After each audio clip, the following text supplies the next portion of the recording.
పహల్గాంలో ఉగ్రదాడికి తెగబడిన పాకిస్తాన్తో తాడో పేడో తేల్చుకోవడమే ప్రధాని మోదీ అభిమతమా?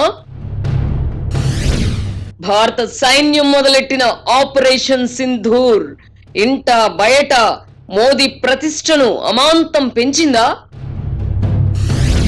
పాకిస్తాన్ కు సరైన గుణపాఠం చెప్పాలంటూ యావత్ దేశం పగతో రగిలిపోవడానికి కారణం ఏమిటి? మతం అడిగి మరీ చంపడం ద్వారా ఉగ్రవాదులు భారతదేశంలోని ముస్లింలను ఆత్మరక్షణలో పడేశారా? ఆపరేషన్ సింధూర్ తో మొదలైన భారత్ ఎదురుదాడి పూర్తి స్థాయి యుద్ధంగా పరిణమించే అవకాశం ఉందా? గతంలో 2 యుద్ధాలు చేసి చిత్తుగా ఓడిన పాకిస్తాన్ మరోసారి భారత్ తో తలపడి తట్టుకోగలదా?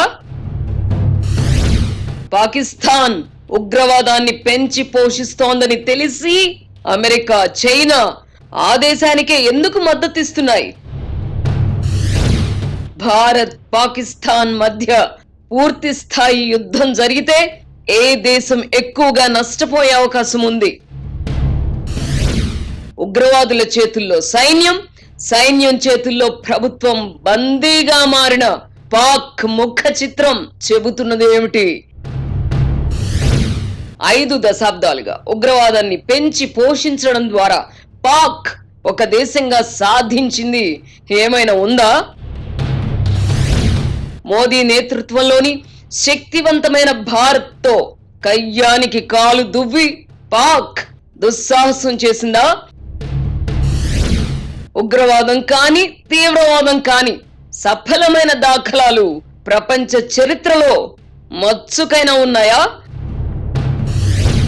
తుపాకీ గొట్టం ద్వారా రాజ్యాధికారం సాధిస్తామన్న నక్సలైట్ ఉద్యమం ఇన్నేళ్లలో సాధించిందేమిటి?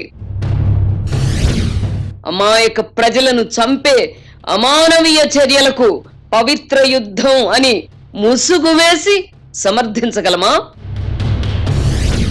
ఉన్నాయో లేవో తెలియని స్వర్గ సుఖాల కోసం భూతల స్వర్గాలను రక్తసిక్తం చేయడం మూర్ఖత్వం కాదా?